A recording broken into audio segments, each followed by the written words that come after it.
नमस्कार, ESPN 9 news आप देख रहे हैं।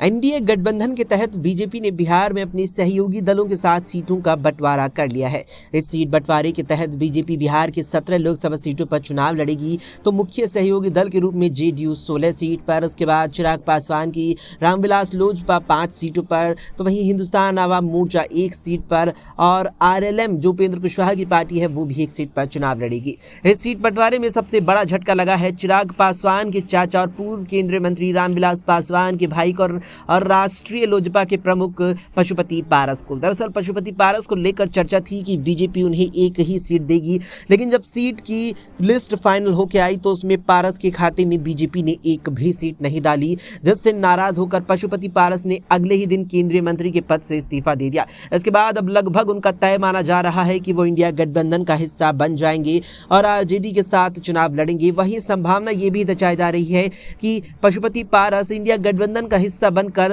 हाजीपुर सीट से ही चुनावी मैदान में ताल ठोक सकते हैं। ऐसे में चिराग पासवान जो एनडीए की तरफ से उम्मीदवार के तौर पर अब हाजीपुर सीट से चुनाव लड़ते नजर आने वाले, उनके लिए पशुपति पारस का सामना करना सबसे बड़ी चुनौती साबित हो सकती है।